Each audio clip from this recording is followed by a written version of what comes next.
you have to have a doctorate degree in Fox News to understand what 90% of the ad's about? It's somewhere between a dog whistle and a bullhorn, but it's very definitely racist adjacent. Welcome to Political Experts React, where we break down political ads and media, explain what the people behind them are trying to accomplish, and decide whether or not they did a good job. I'm Dan Pfeiffer, former communications director for Barack Obama. Joining me today is professor of law at New York University and co-host of the Strict Scrutiny podcast, Melissa Murray. Melissa Murray, welcome back to Political Experts React. How you doing? I'm good. Thanks for having me. I wanted to have you on because, one, you're always an amazing guest and you're a host of my favorite podcast. But specifically today, we want to look at ads that are being run about Trump's large mound of legal problems. So we're going to start with an ad from the Trump campaign himself that ran nationally and notably in the Atlanta media market. How far will the most corrupt president in history go to keep Republicans from winning back the White House?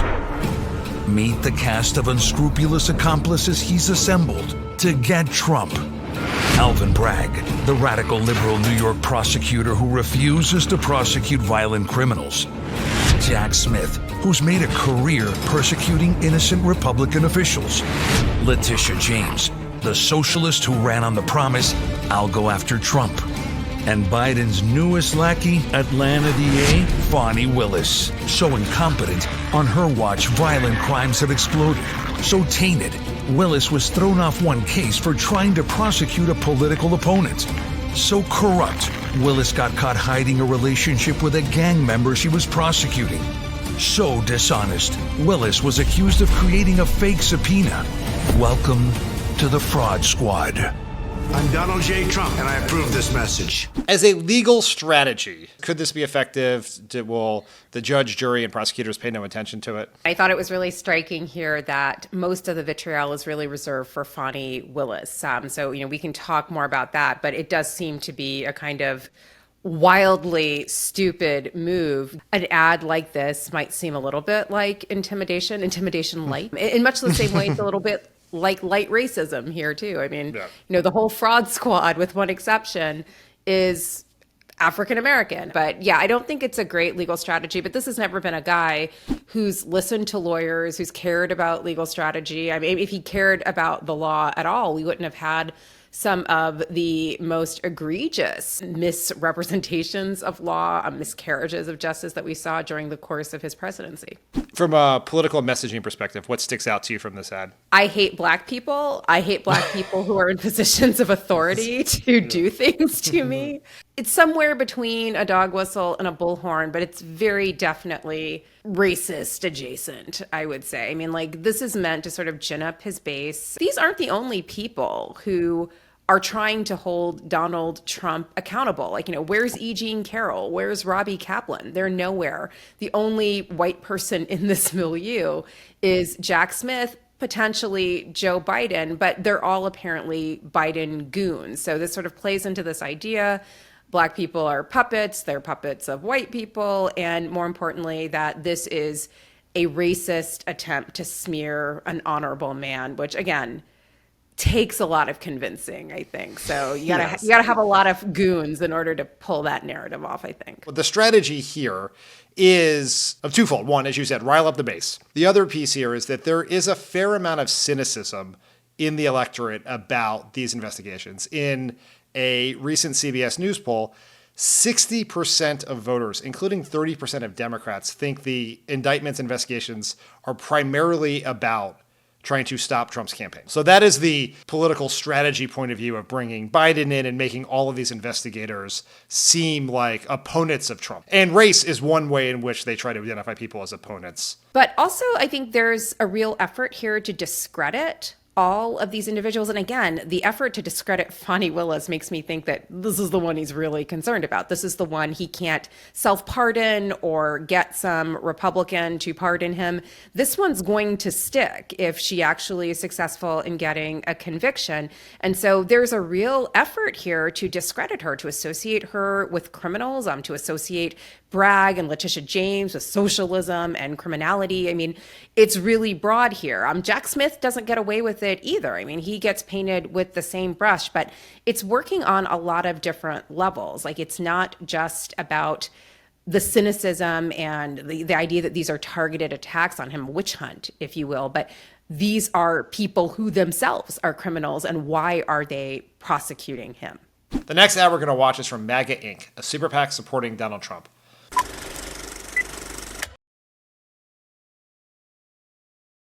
Hey, Joe, how come your Justice Department goes after Trump endlessly, yet they cover for your family? Hunter's laptop? Yeah, that was censored, but we know that laptop's real. And it's not just filled with photos of Hunter's drug-fueled debauchery either. Nah, it showed Hunter pocketed millions from foreign partners, cash from Ukrainian and Chinese interests accused of bribery and fraud. And remember when you claimed your family never made money from China? Well, Hunter admitted in court he took their cash. His Chinese business partner was tied to the Communist Party. How did Hunter's partners get meetings at the White House?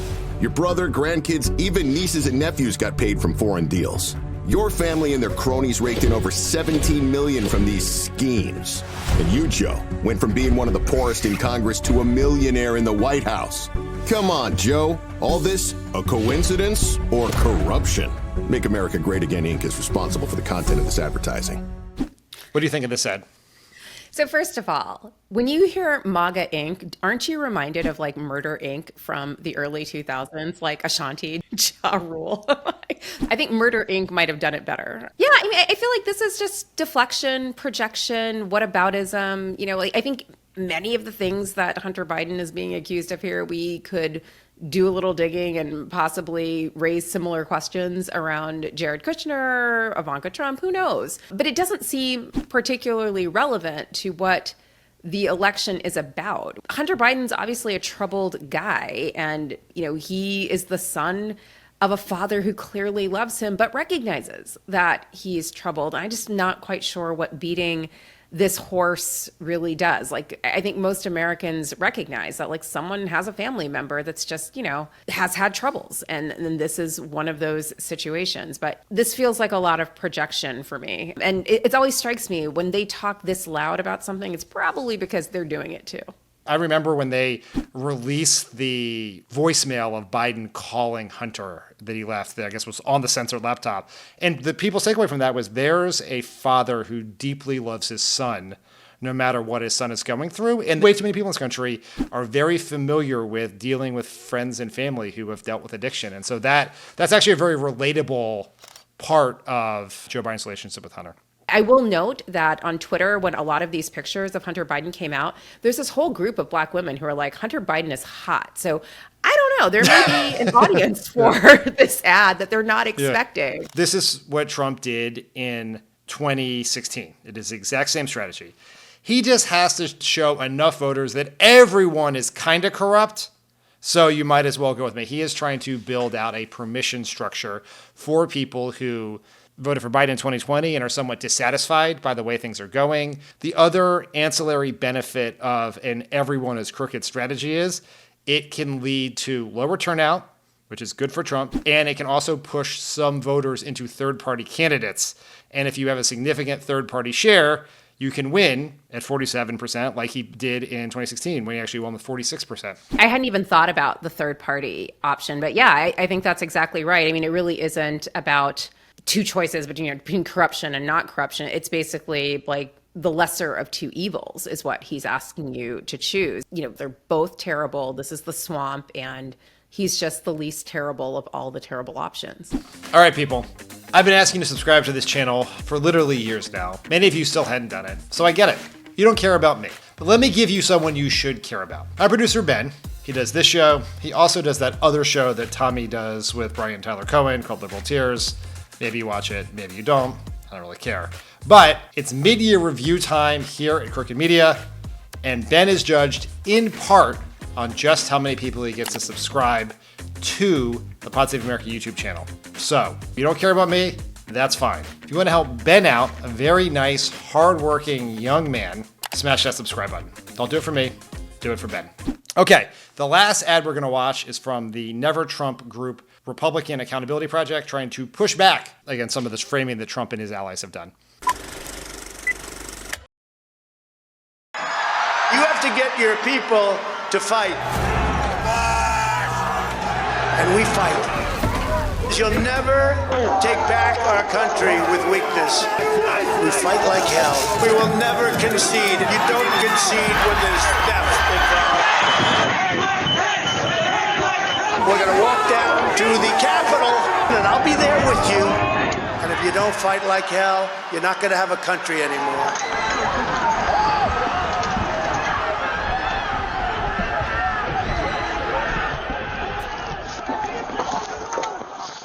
Well, that was really visceral. Yeah, it's always hard to be reminded of that day and the images we saw. You feel like you're there almost, which I think is really smart. And then the layered over of like Trump sort of interspersed with the language, like you know, like a mashup. You really do, I think, get the feeling that, yeah, this is exactly as they're trying to depict it in these indictments and in these legal proceedings. Like, this was something that he orchestrated. Like, he's not blameless in this. Like, he incited this, and he will do it again if he's given the opportunity to do so. But, you know, when Trump talks about, you know, you've got to take back your country, you'll never take back our country without being strong. Like, weakness will never succeed in taking back our country. Like, taking it back from whom? Who's taking your country? Like, I mean, if you asked any woman, any person of color on the street, like, is this your country? Like, you own this country? I think most people would be like, you know, I'm an American, but I don't feel like I own this country. And so, you know, that's actually really interesting to me. Who feels like they have ownership of this? Like they have a kind of sense of entitlement. The Republican Party is a mostly white, conservative, shrinking minority in a country defined by a growing, diversifying, progressive majority.